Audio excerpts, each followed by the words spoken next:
Hello. At the start, I want to say that the written version of the guide will be posted in the video description, like always. However, it won't be as detailed as the video one, because of limited space. If you struggle to replicate the build just from the written guide, please watch the video. I explain the build in more details. Today I will show you my new build for Sentinel that you can use in Titan Hunt. In the past I actually didn't use Fangs of Doom on this one, but since skill chains now work differently, the old build was nerfed, and with some terror crafting I managed to make even stronger build than before.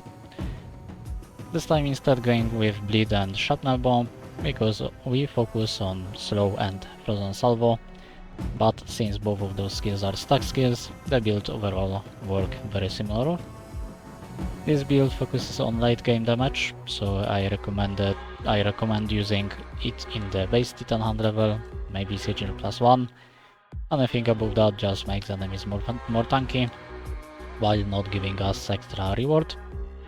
Naturally, we run Last Sigil to have access to Void King and its powers, and get all possible types of materials, including Void Essences. We pick 50 weapon, the legendary one, which gives us access to Frozen Salvo, which is our main skill. While Artifact Power doesn't provide us with some pretty negative effect, it does apply slow and hits a lot of times, so it's actually decent for this build. When it comes to runes, since I mostly make those builds as material farmers, I reserve 2 spots for material runes, Material Harvest and Efficient Extraction. Material Harvest being better for regular materials, and Efficient Extraction being better for Void Essences, aka boss parts.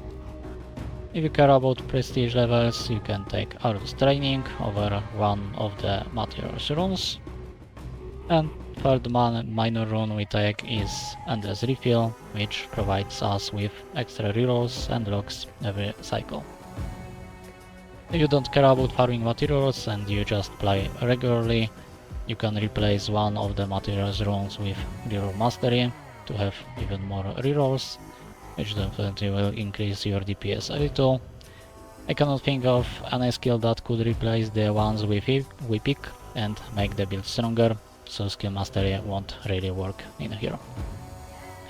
With major runes we don't have much flexibility. The 3 runes I take in this build are definitely the best combo you can use, and without using them the build will be way weaker or might not work at all. Those 3 runes being Singular Focus, Divine Legacy and Synchrony. Singular Focus is required to take Spreah Shot multiple times. Divine Legacy allows us to force spawn both skill chains passives every 30 levels, and Synchrony is just highest damage boost we can get for 2 points, 30%.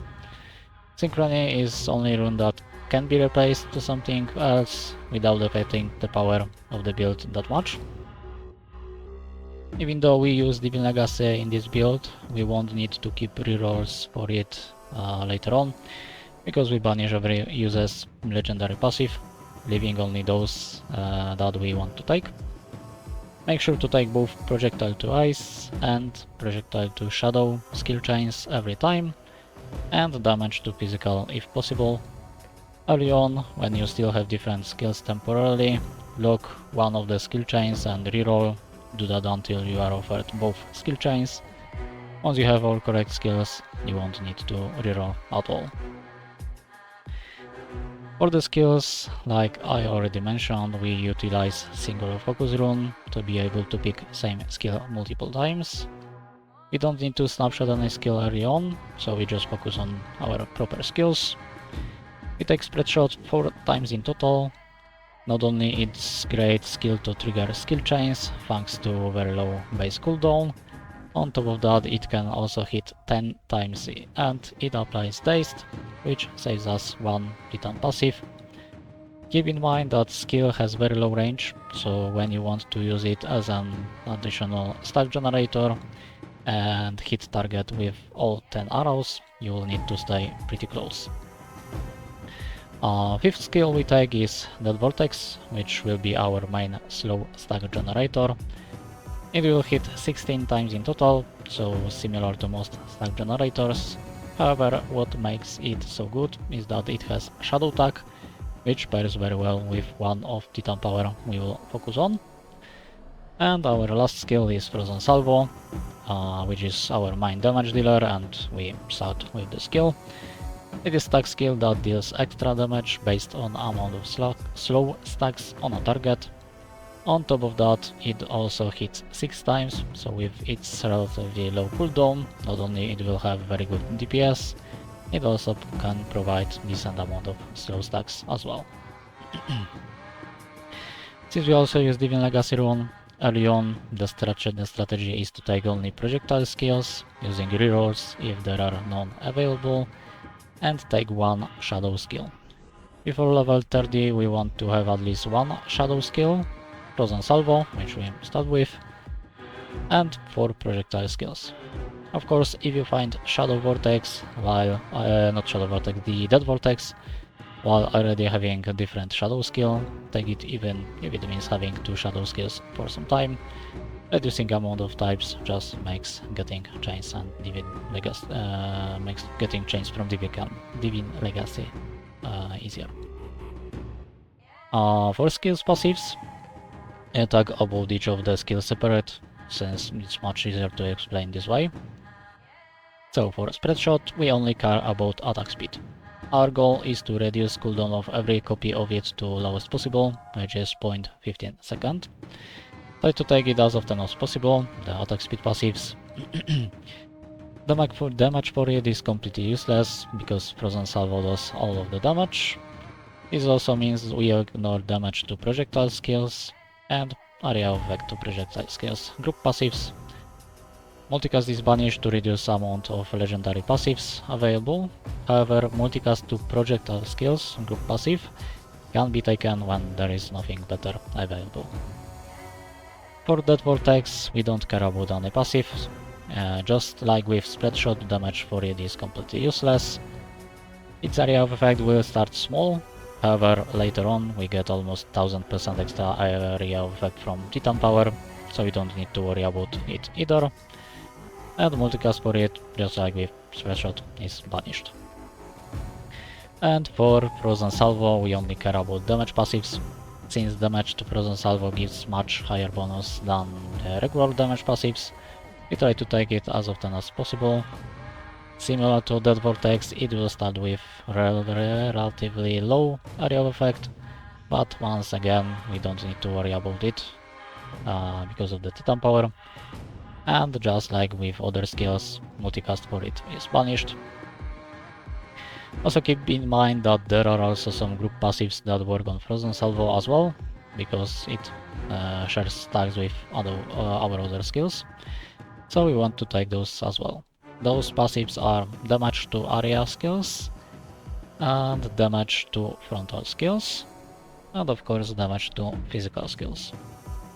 Multicast version of those passives can be taken when there is nothing better available, but ignore area of effect passives. Also, since we have 4 projectile skills in total, damage to non-projectile skills and crit chance to non-projectile skills is also very good, so it's good to take them. For offensive stats passives, naturally our top priority is cast frequency to lower cooldown of Spreah Shot to lowest possible.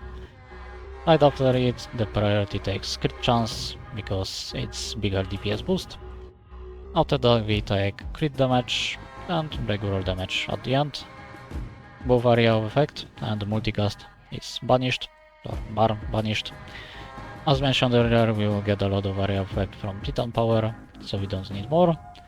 As for multicast, we banish it for 3 reasons, which apply to other multicast passives as well.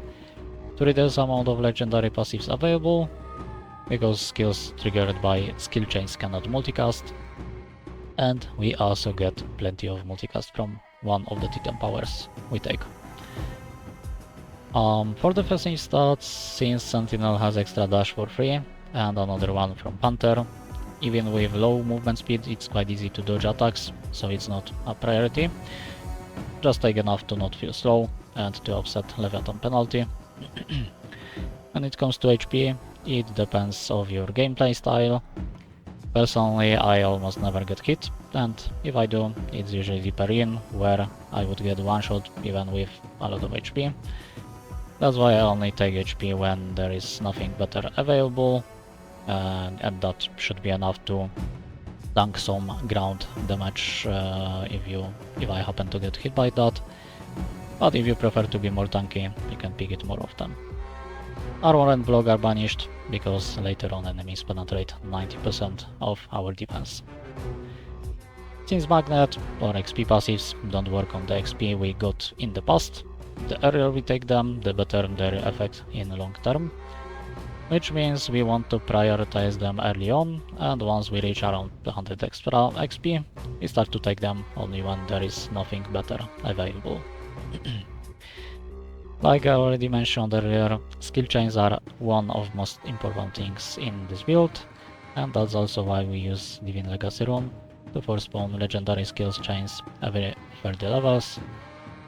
We take two types of them, Projectile to Ice and Projectile to Shadow, and depending on the luck, you'll reach around 300% to 400% for both of them, at least without counting Titan powers.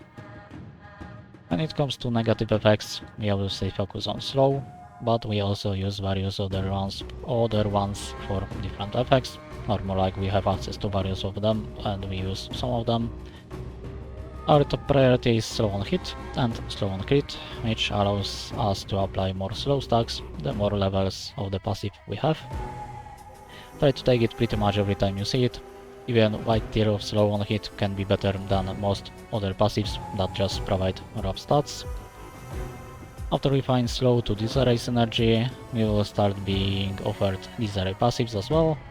Ignore them, just 1 point into synergy is enough to reach hard cap of the effect. And since we use that Vortex in our build, we will also have access to Doom on hit passives. However, they are completely useless to us. Just ignore them, don't take them at all. I already briefly mentioned synergies when talking about negative effects, but there is also another synergy we want to take. Since we have multiple sources of aptitude in this build, we can find aptitude to prowess synergy, which will provide a decent amount of extra damage.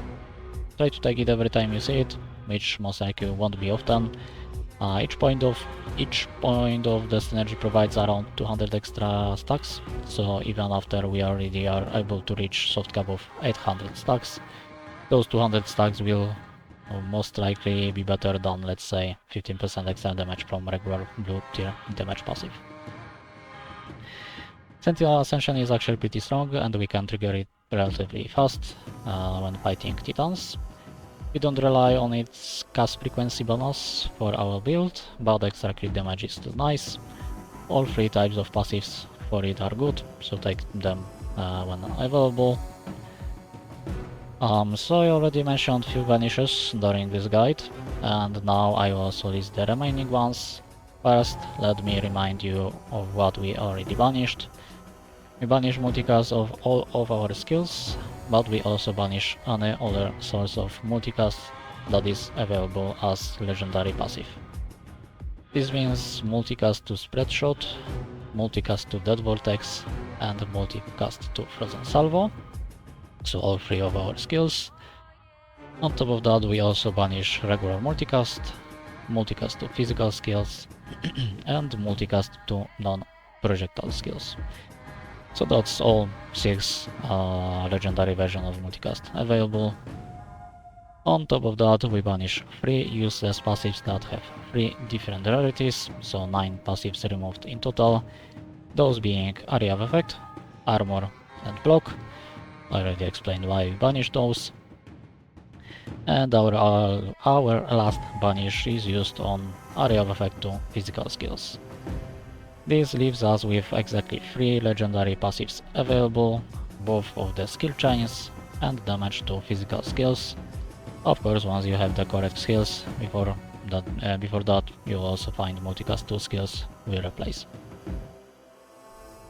Alright, now that we know how the build works, what to take, what to ignore, and so on, time for another very important aspect of the build, which are Titans and their passives. Order of them is quite important, and passives we take from them is even more important. So I recommend leaving 5 to 10 rerolls for each Titan to make sure we get the passive we are looking for, and we can roll for specific Titan as our next cycle. This Titan we go for is Broken, like the Lizard, from which we take Shattered on hit power. Shattered reduce armor of enemies by fixed amount. For Titan Hunt, 200 stacks is hard cap, so minus 200 armor on enemies. This means that power of it is related to how much armor and damage reduction enemies have, instead being just 3 times more damage like other negative effects. The second Titan we go is Mizahead, the Scorpion, and we take Exposed on hit power. Exposed is pretty much the biggest damage multiplier we can get from single effect. One stack provides 4% more damage, so in total it gives us multiplier of 9 times more damage. Third Titan on the list is Midorag the Beetle, from which we want to take Exposed to Radiance Synergy. Radiance applies fragility on hit. One stack of fragility provides 1% more damage, so in total it's 3 times more damage. Fourth Titan we will be fighting are Cobalt Twins, Vivold and Balkaga, from which we take Radiance to Finesse Synergy. Finesse will provide us a lot of extra multicast, and while skills triggered by skill chains are not able to multicast, our Spreah Shots work kinda like as an additional stack generator, so having them repeat a few times is pretty good. After beating 4th Titan we go to the Void King realm. From Void Hunter, the mini-boss before the king, we take 120% cast frequency passive, which will reduce cooldown of our Spreah Shots significantly. From the Void King himself, we take chance to apply Wound on crit. Wound is unique negative effect, which gives us 50% chance to apply double stacks of any other negative effect on the target, including Slow, which is main focus in this build, resulting in 50% more damage on average. After beating the king, our next Titan on the list are Cobalt Twins again. This time we want to take Slow to Brittle Synergy from them. Brittle by itself is kinda useless for us, however we need it for the power we take from next Titan. And next Titan, the 7th Titan, is Midorag the Beetle, and this time we take Brittle to Colossal Synergy. Since both the Vortex and Frozen Salvo scales very well with area of effect, this power provides more than enough for both of them, allowing us to ignore area of effect passives entirely. Next Titan we go for is Sarwanak the Spider, from which we take Disarray to Disoriented Synergy. Disoriented provides 1% more crit damage per stack, so that's another 3 times more damage for the build. At this point we got all key elements of the build, so now we can focus on strengthening the build, either by focusing on stats that we still don't have that much of, like crit chance, or taking even more of important stats, like chance to trigger skill chains, because this time we actually can get from Titan. We don't have option for Frozen Salvo, or at least one that would make sense to take, but there is power that allows us to trigger this Vortex even more times, meaning more soul stacks applied thanks to slow on hit passives, resulting in more damage for Frozen Salvo. So the 9th Titan will be Mizahead the Scorpion, from which we take chance to gain form every time we cast a skill, form obviously giving us extra crit chance. 9th Titan, the 10th Titan, will be Anderson the Skeleton, from which we take Frontal to Shadow skill chains. So as I mentioned before, it will work on the Dwarf of Death Vortex, and it will actually trigger not just from the Spreah Shots but from the Frozen Salvo as well, because it has frontal attack as well. 11th Titan will be Mizahead the Scorpion again, from which we take chance to gain form every time we cast a skill again. 12th Titan will be Anderson the Skeleton again, from which we take Frontal to Shadow skill chains again. 13th Titan will be Mizahead the Scorpion again, from which we take chance to gain form every time we cast a skill again. 14th Titan will be Anderson the Skeleton again, from which we take Frontal to Shadow skill chains again. 15th Titan will be Mezahead the Scorpion again, from which we take chance to gain form every time we cast a skill again. And 16th Titan will be Anderson the Skeleton again, from which we take Frontal to Shadow skill chains again. So in total we go to the Scorpion 4 times and the Skeleton 4 times. We take form on cast 4 times and we take the Frontal to Shadow 4 times. At this point we are able to reach soft cap of form stacks, so taking same power again wouldn't be efficient. However, there is still one power from Scorpion that is worth taking, so we go there for the last time. So 17th Titan will be Mizahead the Scorpion for the last time, but now we take Sandstorms spawned from Colossal stacks. This will provide Dazed, which we don't really care about because we already have it, but Sandstorms provide a decent amount of extra hits, and slow on hit passives work on it. And 18th Titan will be Anderson the Skeleton for the last time, from which we take Frontal to Shadow skill chains again. Taking it more times would still benefit us, however this Titan is one of the hardest ones to fight with, so it becomes quite deadly in deeper in. Okay, so since we won't be visiting Skeleton nor the Scorpion again, we need to find some new targets. We still didn't reach lowest cooldown possible on Spreah Shots, so we still focus on getting more cast frequency, and other than that we will just go for some filler powers from easy Titans. So 19th Titan will be Midorak the Beetle, from which we take cast frequency and crit damage passive. 20th Titan will be Hector the Ice Giant, from which we take extra damage to ice skills for each negative effect on a target. Since in our build we apply 10 of them in total, that's 200 extra damage. 21st Titan will be Midorak the Beetle again, from which we take cast frequency and crit damage passive. This should put us at 0.15 second cooldown on all of the Spreah Shots, or very close to it. 22nd Titan will be Arunak the Spider, from which we take Throwing Nets spawned from Aptitude stacks. This again will provide some extra hits that apply slow by default, but also apply more from slow on hit passives. And for the last Titan, the 23rd one, we pick Feripux the Mushroom because it's the easiest one to kill. We leave after killing it because after this point, Titans start to take too long to kill to be worth farming further. Also the game starts to be pretty laggy as well, because we just have too many casts. Okay, so that's all information related to the build. Hopefully I explained it well enough that you are able to follow it. If you don't understand something about the build, or have trouble with specific part of it, let me know in the comments. It's totally possible that I forgot about something, thinking that it's obvious, not realizing that for new player it in fact might not be that obvious. I try to talk about everything in my guides, but there is a lot of things in those builds, so it's easy to miss some less important information. You can also watch the full run of the build in the video I posted yesterday. I'll put a link to it in the video description as well.